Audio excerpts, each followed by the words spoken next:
Bonjour à tous, aujourd'hui on va tester une console rétro gamer que l'on peut trouver dans les magasins Action, qui est de la marque QSS et elle a le nom Retro Gamer, ils ne sont pas trop fait chier pour le nom.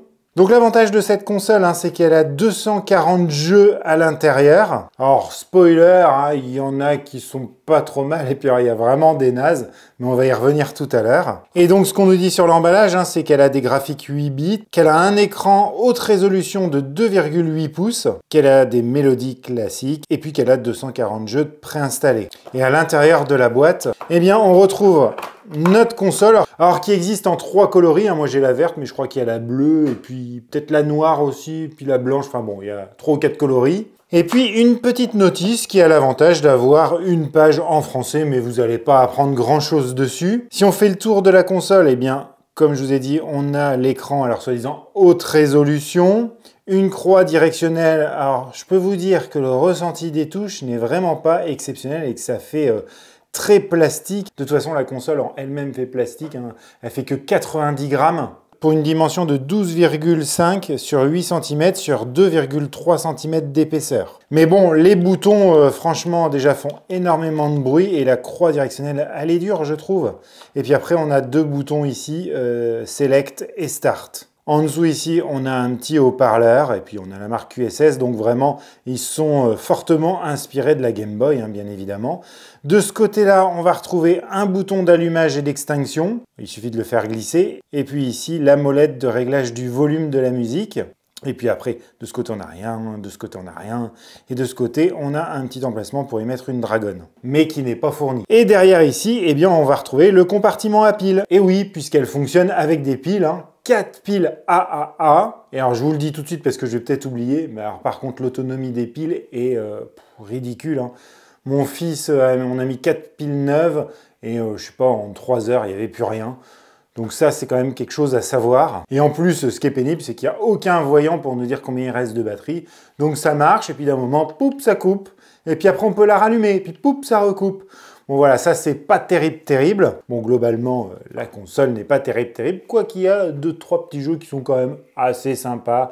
Il faut pas non plus voir trop le mal partout. Surtout que elle ne vaut que 13 €. Alors c'est vrai que c'est pas cher. Après, ce qu'on a pour son argent, on va le voir dans cette vidéo. Allez, écoutez, ce que je vous propose, c'est de l'allumer.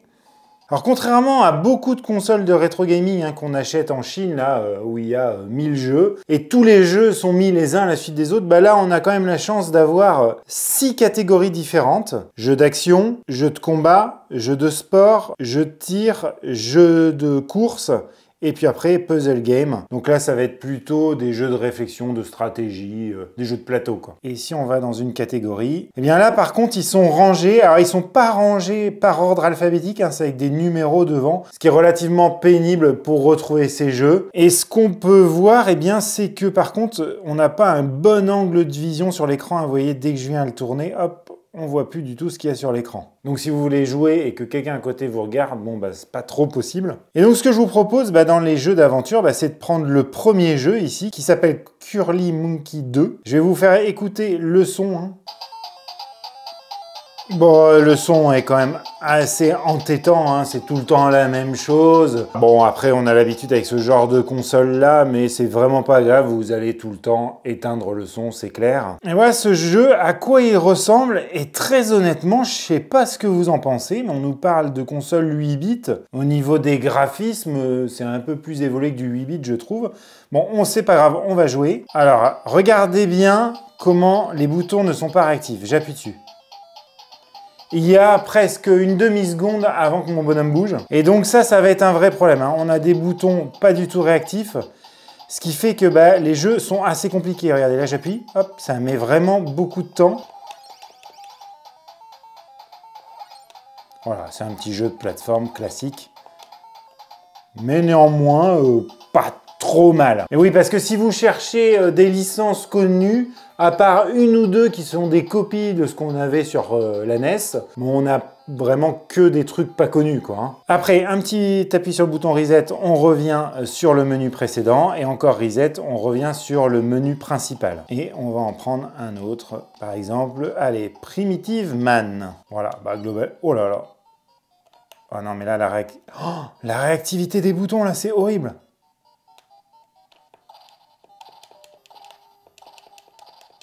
Je peux pas le tuer? Non mais c'est une blague. Regardez, la lenteur.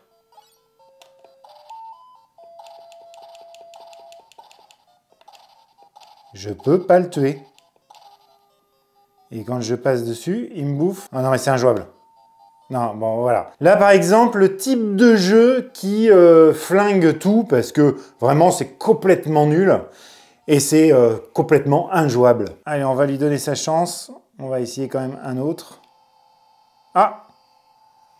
Alors là, c'est en direct, hein. La console a planté. Je peux plus rien faire. Peut-être que c'est que j'ai encore plus de piles. Vous voyez, c'est le problème hein, de cette console-là. Pas de voyant. On a l'impression que ça plante. Est-ce que c'est les piles? Je vais les changer et on va continuer le test. Allez, on est reparti avec des piles neuves. Amis de l'écologie, bonsoir. Maintenant, donc, on va passer à une autre catégorie, hein, donc les jeux de baston. Alors, on a super-héros. Vous voyez, il y a pas mal de choses différentes. Et vous allez voir que la différence entre les jeux de baston et les jeux d'aventure est très fine. Et bien, on se retrouve sur un jeu de plateforme, voilà, qui peut tirer et qui peut tuer des gens. Voilà. Mais on va dire qu'on est quand même fortement sur un jeu d'aventure. Regardez, c'est quasiment impossible de jouer. Et on voit même pas ce qu'il y a en dessous. Bon, bref. Voilà, le genre de jeu que vous pouvez avoir. Si on revient en arrière, je vais vous en montrer un autre. Alors, je les découvre en même temps que vous. Hein. On va partir sur Spar.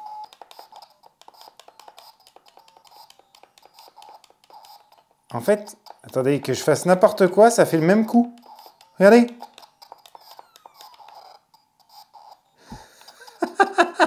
Ah non. Si je mets vers le haut, ça tape vers le haut. Si je mets vers le bas, ça met vers le bas. Mais qu'une fois là, hop, maintenant je tape en bas. Voilà, il suffit de rien faire, hein. Vous maravez la touche. Voilà le genre de jeu que vous pouvez avoir en baston. Alors là, franchement, bon, c'est nul. Hein. Allez, vous avez bien compris. Maintenant, je vous montre un peu les jeux de sport. Volleyball. Voilà. Alors là, c'est pareil, j'ai pas de son, mais vous entendez ce bruit ignoble dedans. Donc il y a un vrai problème hein, au niveau du son.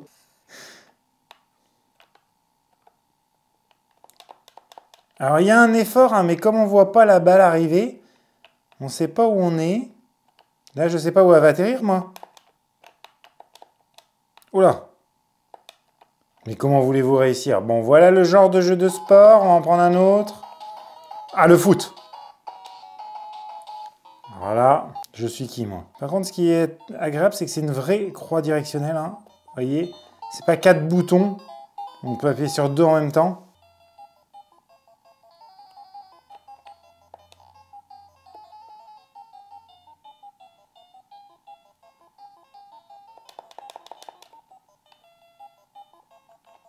Oh là là, et j'ai même marqué un but. Allez, maintenant on va passer au jeu de tir. Donc là, ça va être, hein, vous allez voir, des shoot 'em up. Alors vous allez avoir beaucoup ce genre-là, de shoot 'em up verticaux. Bon, après ça, c'est pas mal. Moi, j'aime bien. Et lui, par contre, je trouve qu'il est assez réussi. Ça va pas trop vite, on a le temps de jouer. Donc ça, celui-là, j'aime pas mal. Mais après, vous en avez des pourris.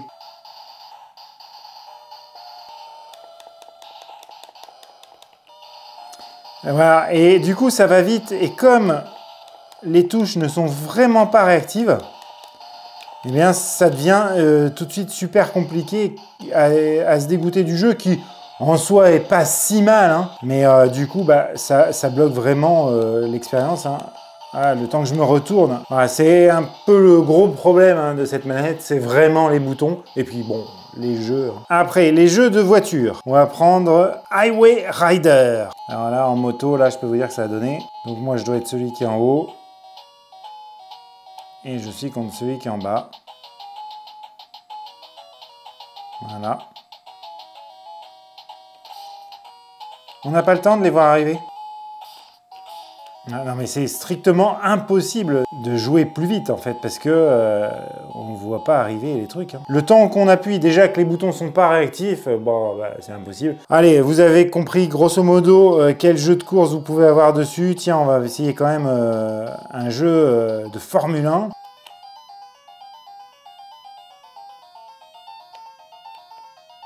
Vous avez vu les problèmes d'affichage qu'il y a en bas? Regardez. C'est pas ma caméra qui fait ça. Hein. Bon voilà. Rien de plus exaltant.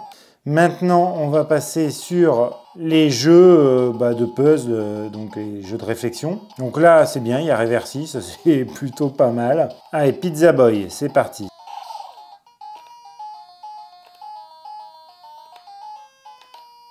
Oh, les croix directionnelles sont horribles. Vraiment. Ouais, bon voilà, vous voyez que toujours les problèmes des boutons. Allez, j'en essaye un dernier. On va se prendre même le premier, parce qu'on va se dire quand même que les premiers, c'est quand même les mieux. Enfin, moi, si je faisais une console, c'est ce que je ferais. Ah oui, d'accord, ok. Bon, ça, on connaît. Bon, ça, par contre, c'est pas mal, je trouve. Ouais, ça par contre c'est pas mal. Ouais, donc globalement, pour moi, c'est quand même une console pas terrible. Oui, pour des enfants, c'est pas mal. Enfin, moi, je veux dire, mon fils de 10 ans, il est très content. Mais bon, ça vous bouffe des piles. C'est vraiment horrible. Si vous partez et que vous allez faire 4 heures de route, prévoyez un jeu de piles supplémentaire pour pouvoir faire toute la route. Enfin, je sais pas si vous vous rendez compte, mais je trouve ça quand même incroyable. Les jeux, bon voilà, ils pouvaient pas faire non plus trop de plagiat, même s'il y a un ou deux jeux qui sont fortement inspirés. Mais donc du coup, c'est que des jeux originaux qui, bon, vraiment, enfin originaux. Je pense que ça se retrouve sur plein d'autres consoles de dope comme ça là. Mais bon, il y en a qui sont assez sympas. Le premier que je vous ai montré, voilà, il est agréable. Mais après, l'expérience de jeu est vraiment flinguée par déjà cet écran qui est un peu bizarre. On a pas mal de tearing dessus. On a des fois des barres. Des fois, il bug par endroits. Le rétroéclairage est pas le même sur toute la surface. Mais au-delà de ça, ce qui flingue tout, c'est les touches qui sont vraiment abjectes. Hein. La croix directionnelle, elle est vraiment horrible. Les boutons font énormément de bruit. Ah, je sais pas si vous entendez. Et donc, grosso modo, même le son, il est pourri. Ouais, moi, je vous conseillerais plutôt de pas l'acheter. Mais c'est compliqué de dire ça puisque je vois que mon fils, il joue pas mal. On va dire comme ça. Si vous êtes passionné de rétro gaming, bon ben là, à part pour vous marrer, mais bon, écologiquement, le truc est quand même pas terrible, puisque vous allez vous en servir 2-3 fois pour la découvrir, et puis après, elle va finir dans un placard. Après, si vous avez un enfant pour pouvoir l'occuper quand vous êtes en voiture ou des choses comme ça, bon, ça peut le faire. Dites-moi en commentaire ce que vous en pensez de cette console, et si vous l'avez, qu'est-ce que vous en pensez? Est-ce que vous y jouez encore? Est-ce que vous avez trouvé des jeux qui étaient sympas dessus? N'hésitez pas, on en discute en commentaire, et moi je vous dis à très bientôt sur Vintech pour de nouveaux tests domotique et tech. Allez, ciao!